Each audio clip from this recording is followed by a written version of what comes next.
Today, Tesla stock is up 6.22%. The markets today are barely up. So let's break down what's going on today. For Tesla, this is actually a big story. LG Energy Solution secures lithium supply for the North American market, which means batteries for Tesla that will meet the $7,500 EV tax credit requirements. 85,000 tons of lithium concentrate will be supplied. This deal is enough for producing a few 100,000 electric vehicles. And likely this is boosting Tesla's stock because there's more to this story. This is translated with Google Translate. LG says 4680 batteries will be mass produced soon, as early as August, specifically in its new Arizona factory. They are also thinking about mass producing 4680s in China, and of course, a lot of these 4680s will go directly to Tesla. So Tesla has multiple suppliers here, LG and also Panasonic,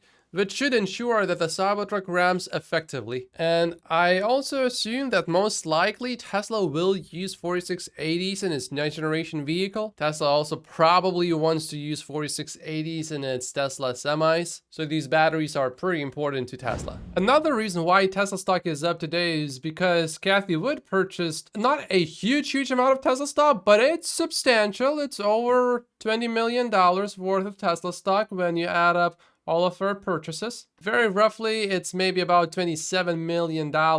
So it's certainly helping the stock. This story is causing so much confusion, so I need to address it. Elon Musk's Tesla ownership has soared to 20.5% and is now worth more than 120 billion, a new filing shows. And supposedly this is incredibly bullish because the report from May that was made to SEC disclosed Elon's stake at 13%, and of course, everyone is using Chat GPT and is asking it, is 20.5% really more than 13%? And it appears that, yes, it is. Except not in this case, but that's exactly what I imagine a Business Insider reporter doing, going to Chat GPT, double checking, only to find out you are wrong. The thing is, Elon still owns 13% of Tesla, which is 411 million shares, not 20.5% as shown in the filing, just as he did in last year's 13G filing as of December 31st. He includes the 304 million options earned from his 2018 compensation plan, even though he has not exercised them yet. The Model Y price in South Korea has been reduced by about $1,500. This is a decision to meet the subsidy ceiling, which is set at about $41,000. So this is a non-story, really. Tesla has always cut the price basically if it means it's going to get access to much bigger subsidies. Oh, and yesterday I finally got a chance to test drive the refresh Model 3. I'll give my thoughts about that later in the video. Lucid was already losing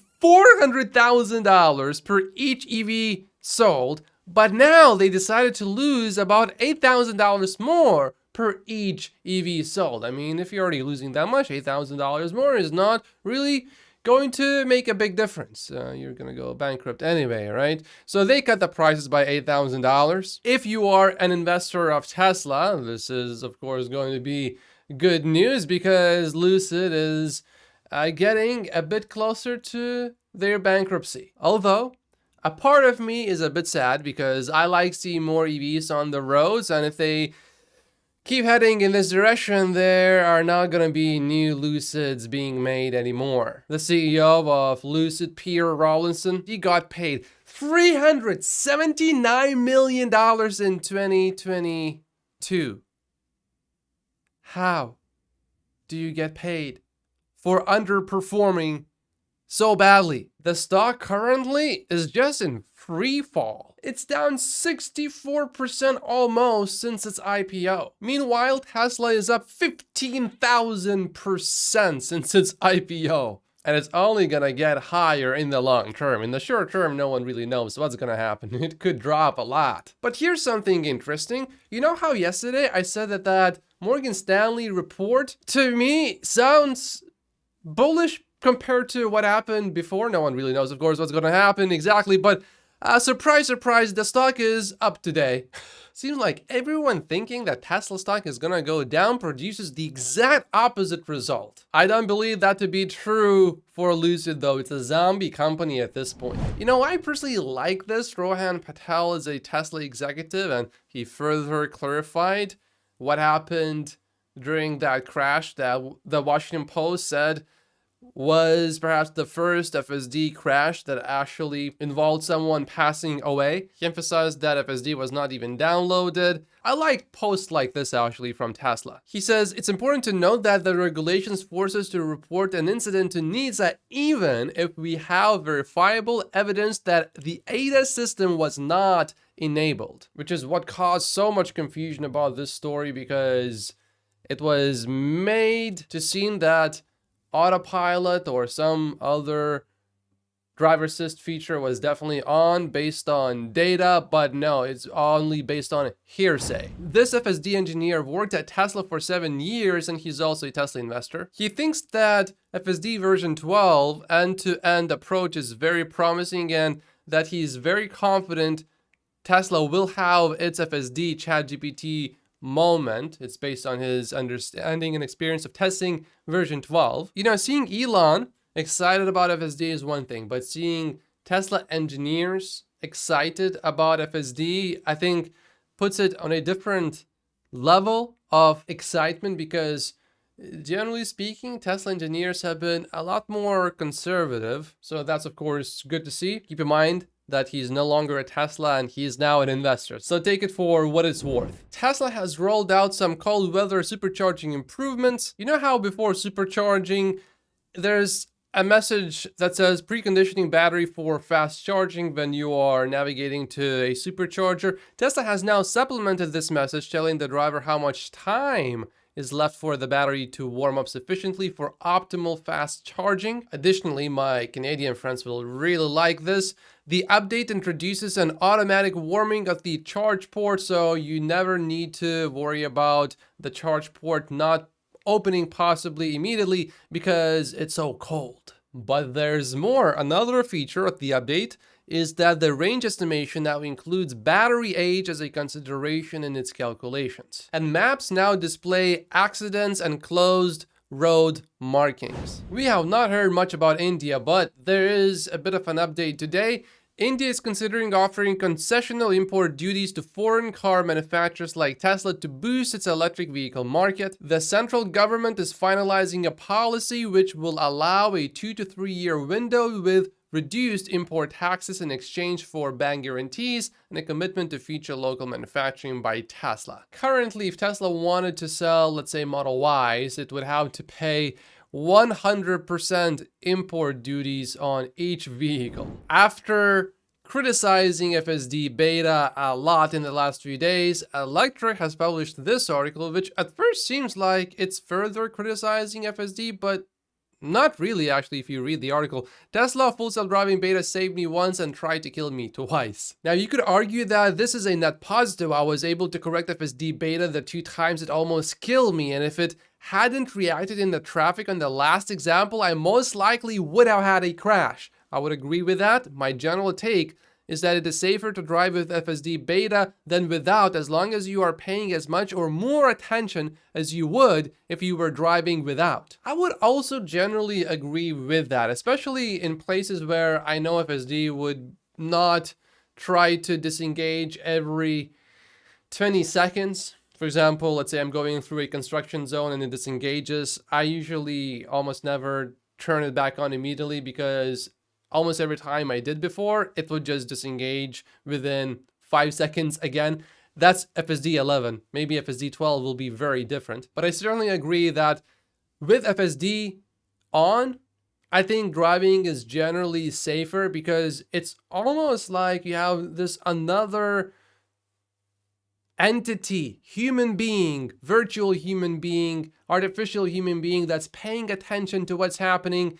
And for example, one time when I was about to make a turn, I turn left and then I turn right and I'm about to go, but the car is not going.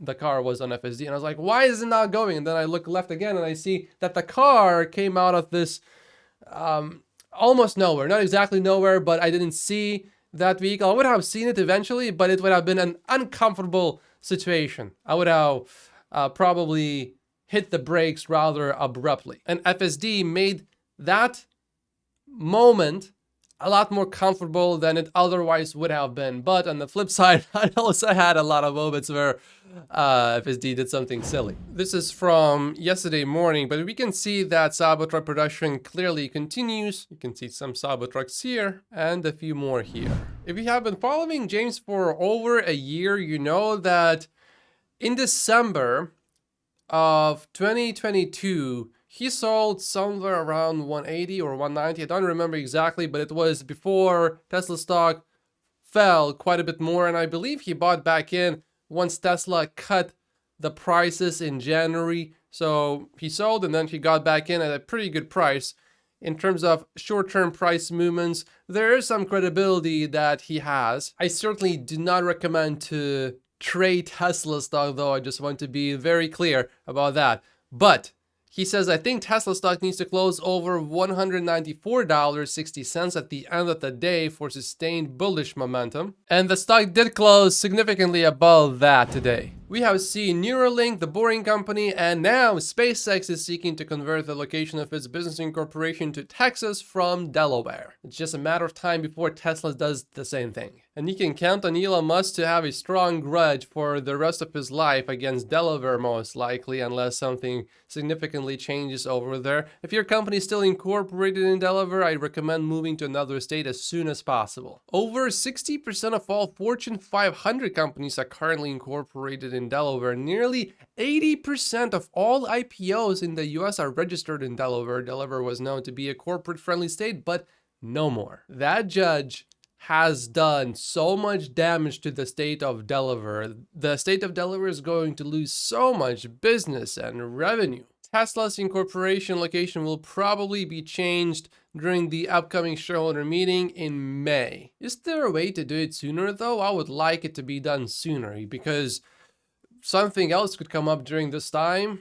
Delaware clearly does not like Elon Musk, and therefore, as a result of that, there's no advantage for Tesla to stay in Delaware. And SpaceX is making some big moves. We witnessed 4 rockets placed vertically on SpaceX's 4 launch pads in Florida, California, and Texas. SpaceX is getting big. And just to remind you, these are not 4 different countries doing this at the same time. This is not even one country doing it at the same time. This is just one company doing this at once. Elon just posted this. Wisdom has been chasing me, but I have always been faster. Elon posted that to his main timeline, so about 10 to 20 million people will see it. Oh wow, Tesla has made quite a bit of progress on this location that will have superchargers, but also a diner and a drive-in theater. It's actually, yeah, you can actually see the shape now. Rivian is about to unveil their next generation vehicle on March 7th. I'm gonna check it out when it comes out. The vehicle is expected to be smaller and less expensive than their current offerings. GM announced that their Super Cruise will work semi-autonomously in more locations throughout North America. Not really a big deal, but I'll keep an eye on this. Lars, who is a Tesla executive, just made an attention-grabbing comment. The new Model 3 has unique shock-absorbing technology called frequency selective damping, which improves ride comfort by isolating shake frequencies in your belly. That's right, in your belly, without losing response in steering. Basically just makes the small nibbles in the road disappear. Yesterday, I got a chance to test drive the refresh Model 3. I drove it for about 40 minutes, so I got a good feel of it, and I drove it pretty much right after driving the old Model 3, so I had a pretty good sense of what are the differences in practice. And the ride is absolutely amazing. It is much better, so much more comfortable. I had major complaints with the old suspension. The new one, I don't have a single complaint about the suspension. It's perfect. The vehicle is also noticeably quieter. We all know about that. But the big thing is, how about the turning signals and having no stock for gear shifts? Shifting gears actually, and this will surprise some people maybe, I like no stalks for shifting gears. The main reason for that is with shifting gears on the old Model 3, because it's not physical actually, there is a stock obviously, but not every single time when I, let's say, try to put it into drive, it doesn't always work. If I just get in the car and I'm about to drive, I try to do it, maybe the car hasn't recognized my phone fully or something like that. I'm not sure what happens, but it doesn't work every single time. It works most of the time. So maybe let's say out of 10 times, it's not going to work one time for me.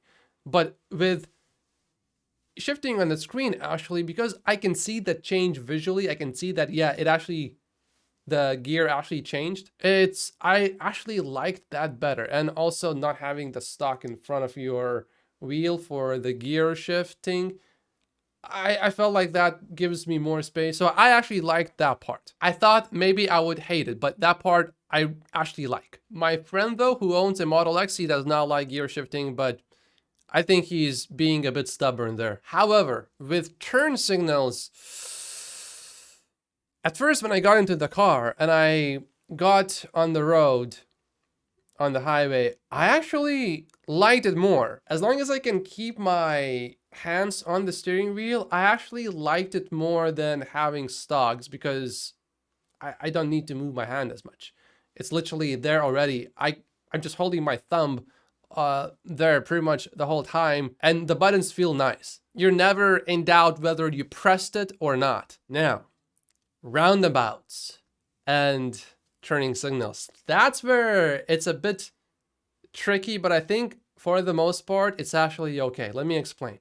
There are certain circumstances where it's going to be a problem, but in reality, in practice, it's not a problem. I grew up in Europe and we have so many roundabouts there. Pretty much if you're going to drive, every day you're going to encounter a roundabout in most places or in many places in Europe. Not the case at all in the US. You will almost never see a roundabout, and I had to, the reason why the test drive was so long is because I had to find a roundabout, and that was a difficult task to do here in Vancouver actually. If you have a bigger roundabout with multiple lanes, you're gonna be fine because you're not going to turn your wheel so much that you're going to lose the turning signals.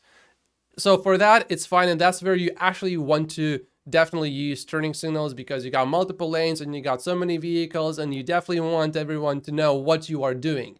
But with really tight roundabouts, yeah, you're not going to use turn signals on those. I'm talking a roundabout with just one lane, but because it's just one lane, you don't really need to, I mean, the law says you need to use it, but in practice, because it's just one lane, you're not going to get into an accident if you don't use a turning signal, if the roundabout only has one lane and therefore it's a much tighter roundabout, a much smaller roundabout. So I was driving around and I felt pretty good about it actually. You definitely need to get used to it though. So if you're quickly changing lanes, it felt a bit awkward because at first I just had to look at my steering wheel physically just to turn on the turning signal, and I had to make one quick maneuver when I was changing lanes. I was coming basically from an off-ramp to sort of like a highway that's limited to a pretty low speed, so I didn't have any issues, but I had to make quick maneuvers, and I looked to see if there were any vehicles, and yeah, that felt a bit awkward. I would not be very comfortable giving a new refresh Model 3 to someone who hasn't really familiarized themselves with the new turn signals. But I think after just driving for about an hour, you're going to be quite familiar with these and you're going to sort of be used to them. There was one situation though where I was like, this was a terrible decision by Tesla to remove the stocks for the turn signals. And that is when I was driving back into the Tesla parking lot. So the road went like this, and then I had to turn like this. And then immediately after turning right, I had to turn left again. So I turned right, no problem. And then my steering wheel was sort of like that. And then I had to turn left. So I started turning left and my steering wheel was already turned quite a bit. And then I was like, oh, my turning signal is not on, so I need to turn it on, but oh, there's no stock, so I didn't turn it on. So in low speed situations where you need to make big turns, probably you're not going to use turning signals with this vehicle, because the wheel is going to be upside down, and now the left turn is going to be the right turn, because it's not going to be at the bottom, it's going to be at the top, I think. I'm not sure. And there's no time to really sit down and think when you're driving. So yeah, I just went with no turn signal.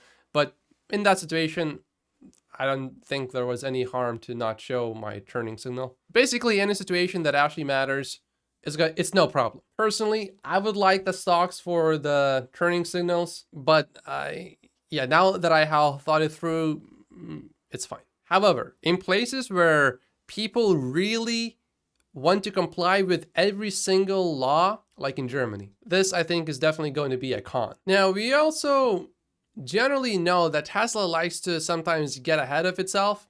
I think the current turning signals are going to be much better than stocks with steer-by-wire systems. And I assume that in the long term, probably Model 3s will have steer-by-wire. I'm not sure. But if that's the direction that Tesla is planning to go towards in the future, then yeah, no stocks is definitely the right move. I think one reason why my friend hates the turning signal so much on his Model X is because I don't think it feels like a proper button. I haven't tried it myself, but from what I read and what I understand, it feels on the Model 3, which it felt really good, is what makes it much better. Because yeah, if it didn't feel like a proper button, I would not be happy with these turning signals. Going forward, I'm making a change with the live streams. I am going to cover exclusive subjects or topics during the live streams, and I'm not going to have any overlap between the content on the live streams and the content that's going to be inside the daily news video. So if you do see a live stream, just keep in mind it's going to be exclusive content and it's live, recorded live. So there's going to be ums and uhs, and it's not going to be as fast paced. I'm going to do another live stream. It's going to be sometime between 7 and 8 a.m. Pacific time. If you do miss the live stream, just go to this channel, click on live, and you will be able to see recording. So you will not have to go through any of the clips that have already been posted. This will make it very easy for everyone to find these exclusive videos. And if you do want to see these live streams or replays of these live streams with exclusive content, make sure to click on the link below in the description and subscribe to that channel so that the YouTube is going to recommend these videos to you. Also, what I have found is once a channel reaches 1,000 subscribers, if it's monetized,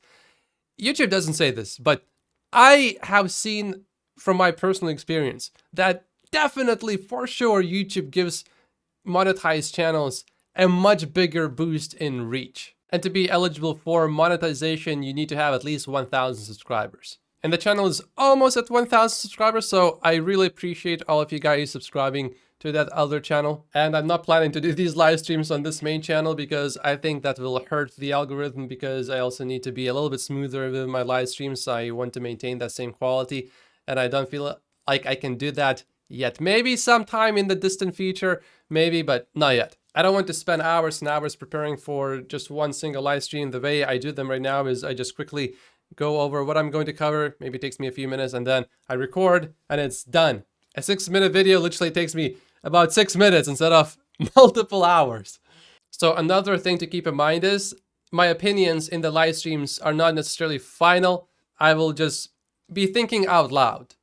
But if you watch my videos here on the main channel, these are basically my final opinions unless I say otherwise. So make sure to subscribe to that other channel if exclusive content is of interest to you, and I'll see you tomorrow. Thank you so much for watching.